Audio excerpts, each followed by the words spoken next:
Alright, welcome back. So nandito tayo sa ating next lesson. At this time ay de-demo natin at pag-uusapan natin bakit kailangan ng VS Code at ng kagaya nito na isang IDE, no? Integrated Development Environment. So bakit ba natin talaga siya kailangan? So meron dito akong file na index.txt at inilagay ko to sa baba ng inyong video. Sa baba ng inyong video ay makikita ninyo ang ating index.txt at pag inopen natin ito, makikita natin yung ating file na kung saan ay ito ay isang HTML file. Makikita natin sa first line na meron tayong HTML file, doc-type HTML file. At dito makikita natin yung kung anong language na HTML file to at ito ay English, no? And then yung ating head at hanggang sa baba ay makikita natin yung ating mga text. Kung titingnan natin, ang text na nandito ay may composed of symbols, no? Yung mga symbols, yung ating mga brackets, and then yung ating angle brackets o angle brackets nga. And then yung ating internal CSS, itong ating style. So dito, kung itatype natin lahat ito, mapapansin niyo it will take time na medyo matagal. Sa pag-create na lang ng mga ganitong elements ay medyo matagal yan, no? Medyo mahabang line. At kung mapapansin natin, hindi natin alam kung pang ilang line itong halimbawa itong ating dulo, itong ating end tag ng HTML, nasa dulo na siya, di ba? Wala nang kasunod niya. Kung i-open ninyo yung file na binigay ko sa inyo, itong ating index.txt, no? At kung na-download nyo na at i-open nyo siya, ay makikita ninyo na napakaraming text na nandito. At may mga spaces in between mga section natin. So, kung gagawin natin ito dito, which is possible naman at ito nga talaga ang ginagamit dati, no? Dati ito ang ginagamit yung mga text editor na ganito kasimple. Pero medyo mahirap siya tingnan kung nasaan, kunyari halimbawa nag-uusap tayo, sabihin ko sa iyo na siguro tingnan mo sa image.profile.pic image.profile-pic. Yan, sabihin na natin. And then sabi mo, saan banda yun? Sa may baba siya ng section margin 20 px0. Saan banda yun? Hindi ko makita. So, doon pa lang may problem na tayo sa line. Pang ilang line siya. No, sa IDE, kapag gumamit tayo ng IDE, may mga numbers dito sa gilid, which is makikita natin later. Pang ilang line. At pagdating sa debugging, pag tayo ay magdi-debug ng, kunyari, may problem doon sa specific, halimbawa, dito sa mga values natin dito sa image.profile-pic, pag meron tayong gustong baguhin dito or may problem tayo dito sa pagka-setup o may maling spelling, madalas maling spelling ang nangyayari. Lalo na sa programming. Pag nagkamali ka ng spelling doon, lalo na sa yung mga variables, magkaka-error ka na. No, dito sa HTML, hindi to, since ito ay sasabihin na natin na hindi siya programming language kasi kahit na magkamali ka dito, auto-correct ang ating engine, yung ating browser, no, yung browser natin, auto-correct siya, no. So, i-discuss natin yan, no, sa ating course na Getting Ready for Web Development, kung bakit hindi natin pwedeng sabihin programming language ang HTML, maging ang CSS. No, di-discuss natin yan doon. So, para mas maging malinaw, no? Kasi may mga tao na ang paniniwala nila at minsan ay talagang binibigyan nila ng diin na ang HTML ay programming language, no? Pag sinabi mo kasing program so, dapat ay may execution. Meron mga parameters and execution. Pag mali ang iyong pagka-program, hindi siya tagagana. While sa HTML, hindi siya program kasi wala ka naman i-execute dito, kundi more on description siya. Dinidescribe mo. Kagaya nito. Sa CSS, ay ito yung margin. Nagbigay ka ng ganitong ganitong pixel, no? So decoration, text decoration, no? So nagbigay ka ng value, no? So dito sa ating mga nakikita sa CSS, ito ay more on description, while dito naman sa mismong HTML, yan, so dinidescribe mo rin kung kung nasaan ang body, no? At para saan ito, itong mga letters nito, sabihin natin characters, text, yan, di ba, makikita mo naka-enclose siya sa opening at saka closing tags ng H1. Ibig sabihin ay meron siyang indication ano siya. So ganito, H1 commonly known as the heading, o yung iyong pinakamalaking heading, no? Ayan, H1, number 1 heading. Yan yung main heading mo, H1. So meaning to say, itong your name nakalagay ay main heading mo yan. So medyo mahabang explanation kasi ito ay under na ng web development. Pero as of the moment, ay makikita ninyo na meron tayong mga element dito, mga elements. Yan. At meron tayong tags, no? So kapag tayo ay nag-type dito sa simpleng text editor, madali lang. Pero mas madali kung gagamit tayo ng IDE dahil nga doon may mga numbering tayo dito sa gilid. Kunyari nasa line 10 na siya, or ito siyempre of course next is 11, no, magsisimula siya sa line 1. Yan, so hanggang sa dulo, lampas pa nga, may mga numbering system diyan.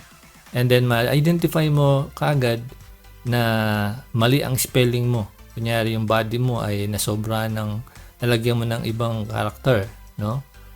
Madedetect ng IDE na nagkaroon ka ng error habang tinatype mo.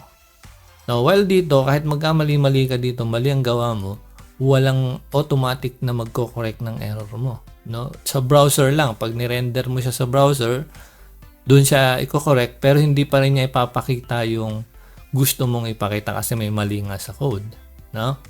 Ayan, so sa IDE, using IDE, Integrated Development Environment, matutulungan tayong mapadali ang pagtatype nito mga to. And sasabihin niya agad sa iyo kung may mali ka, no? So yun ang unang reason, yung ating tinatawag na assistance, no? Coding assistant, no? Coding assistant. So kapag gumamit ka ng IDE, kahit na ano pa man yan, kung gusto mo man ng iba pang mga IDE such as Sublime at iba pa, no, nagpo-provide sila ng coding assistance. Ayan, yan yung una, no? Yan yung una. Doon may binanggit ako sa mga nakaraan na siyempre, pero ito yung talagang unang-una na dapat natin consider, coding assistance. I-assist niya tayo. Tapos, dito sa coding assistance na to, halos lahat ng kailangan mo for your file, for your text, ay ipoprovide na niya. Lalo na sa Visual Studio Code. Na? Ayan. So, tingnan natin paano tayo matutulungan in coding assistance. Alright. So, since na-download natin itong code na to, gawin natin is paano? Sige, close muna natin. Tapos, gumawa tayo ng folder dito. Ayan. So, gawin natin, lagyan natin siya ng my_project.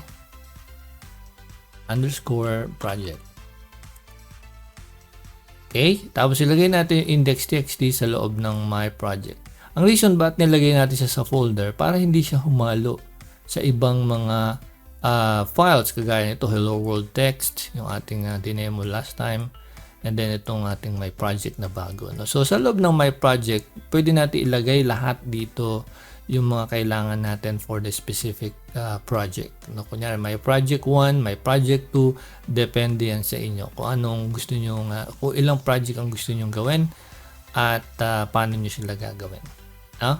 So at this time ay gusto ko siya i-run as an HTML, no? So kapag kinlik kasi natin yan, ang bubukas ay doctype HTML, di ba? Yung ating character and text lang. Pero pag binago ko yung ating file extension, gagawin ko siyang HTML. Yes. So, ayan, mag-open na siya sa ating browser. Ayan. So itong project na to ay nasa getting ready with web development. Itong project na to mismo. Ito yung mismong project base. So papalitan natin yan, magkagawa tayo ng pareho niyan doon sa course na yon. So kung na-take nyo na yon, napakabuti. Pero kung hindi pa, ay i-take nyo pagkatapos nito. Okay? So madali lang po yan. Ayan. So ngayon, kung gusto ko siyang gamitin, ilagay o gamitin ang VS Code para dito sa pag-code nito, is pwede natin gawin yun, no? Open lang natin ating Visual Studio Code. Then, punta tayo sa File. Then, Open File o Open Folder. Sabihin na natin. Open Folder. Then, pumunta tayo sa My Project. Select Project. Ayan. So, makikita mo, nandito na yung ating index HTML at pag kinlik ko yan, pareho, no? Ng na nandoon, pareho lang. Okay? Ayan. So, mapapansin nyo na iba yung kanyang iba yung format. 'Di ba? Makikita mo may mga lines dito, may lines, no? And at the same time, iba yung color. Yung color, no? Iba yung color. So, yung sinasabi nating code assistance is kapag halimbawa nag-type ka dito, yan. So, makikita mo meron na siya kagad assistance na head. Yan, no? Pag ginawa mong ganun, automatic niyang itatama yon. At kung mag-create ka ng bago, halimbawa, dito sa may baba, under sa body, i-try natin, halimbawa, dito sa loob nito, gumawa tayo na isa pang paragraph. So, maglagay tayo ng paragraph. Ayan. Then P, enter. O, ayan na lang. Ilagay natin yung end bracket. So, yung ating hindi siya curly bracket. Angle bracket. No?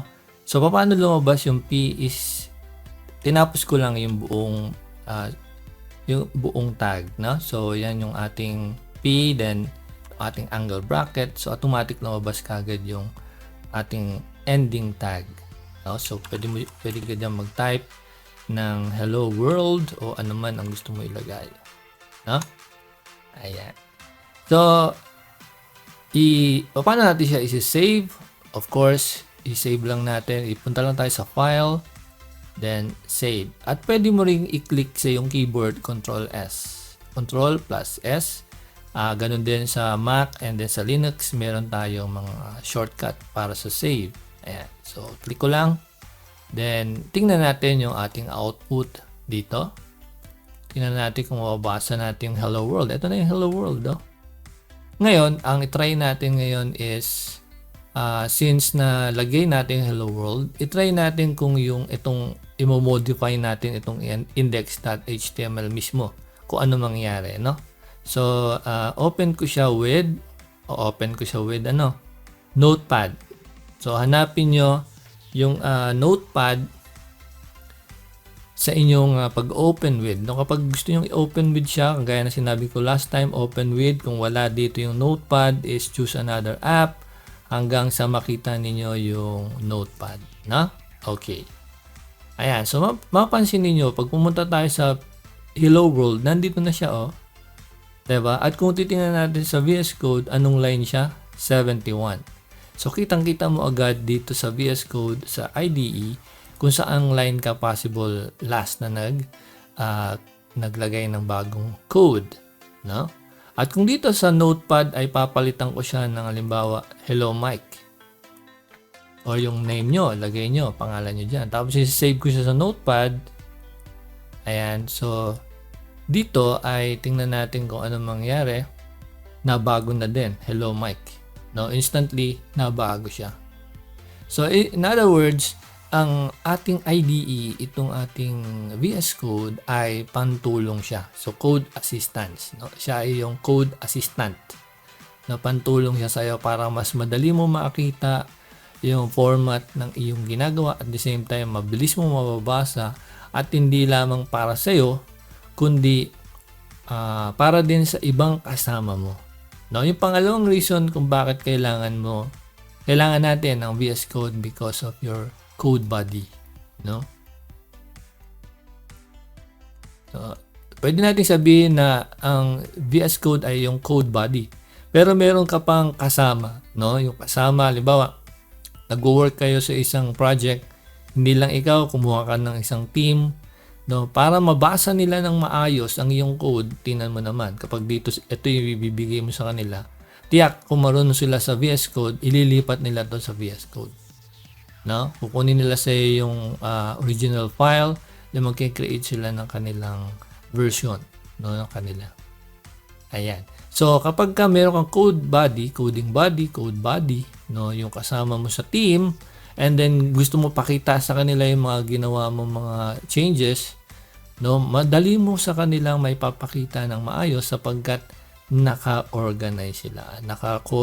May mga kulay sila na naka-assign, no? Kung siya ay link, no, kung siya ay CSS, no, kung siya ay element, no, yung ating mga tags, madali mo ma-identify, at ganun din ang iyong code body, madali nilang ma-identify. So, ang second thing na gusto kong tandaan natin, bakit kailangan natin ng IDE at bakit kailangan natin ng VS Code ay because of our code bodies, no, yung mga kasama natin, no. Kapag sila ay gumagamit ng VS Code, ikaw naman ay Sublime, no, halimbawa gumagamit ka ng Sublime, sila ay VS Code, wala namang problema yon. No, kaya lang, pagka nag-switch ka tumingin ka sa kanila, hindi mo naintindihan yung interface, paano nangyari, at sanay ka sa Sublime, medyo hindi mo kaagad magigets yung nasa screen mo o nasa screen nila. While, siyempre, same code lang naman yon. Pero siyempre, once na pina-edit sa iyo at hindi ka marunong, eh, yun lang. At pangatlo, ito yung pangalawa, no? Pangatlo, sapagkat ang VS Code ay, ay standard sa maraming company. Standard IDE sa maraming company, no? In many companies. Ayan, standard IDE in many companies, most companies, no? Ibig sabihin, pag ikaw ay pag nag-apply ka, unang-una, part ng iyong interview, sorry. Part ng iyong interview, lalo na kung ang mag-interview sa iyo ay isang developer talaga, no? So part ng interview ay VS Code. Tatanungin ka nila, marunong ka po ba sa VS Code? Sasabihin mo, hindi po, Sublime ako. So doon pa lang, meron ka agad -1 yun. No? Kapag sinabi nila na, marunong ka sa VS Code, yes po. Ang gamit namin is Sublime. Okay lang po. Kasi halos same lang naman siya ng VS Code. Kapag gano'n ang sagot mo, walang minus yun. Baka madagdagan ka pa ng points sa iyong sagot sa interview. Pero kapag tinanong ka, marunong ka ba sa VS Code? Ang sagot mo, hindi po gaano kasi ang gamit ko ay PyCharm. O kaya ang gamit ko ay Jupyter. O ang gamit ko ay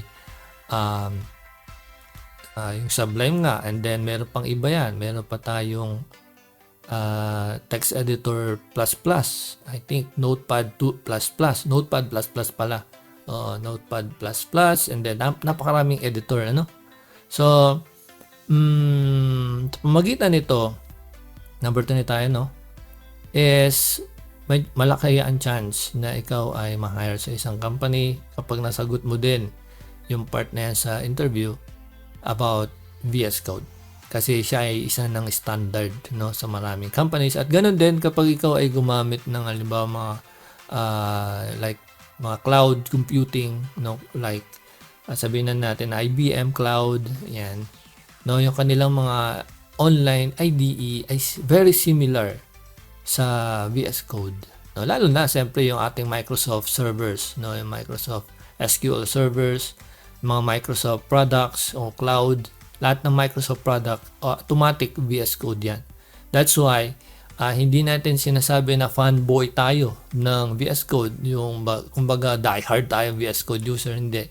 It's because of our work. Kung gusto natin maging developer, gusto natin na maging programmer, na makapag-work sa maraming tao, sa isang company na maraming na gumagamit din ng VS Code, is madali tayong makaka-adapt. No? Ayan. So, yan po yung unang tatlo na dapat natin tandaan in regards to bakit kailangang VS Code ang una natin matutunan, or isa ang VS Code sa dapat natin matutunan, kung maaari ma-master pa natin. Kasi ito ay ginagamit sa maraming kumpanya. Alright? So, dito muna ako titigil, then tutuloy tayo sa next natin. Magkita tayo muli. Bawi po.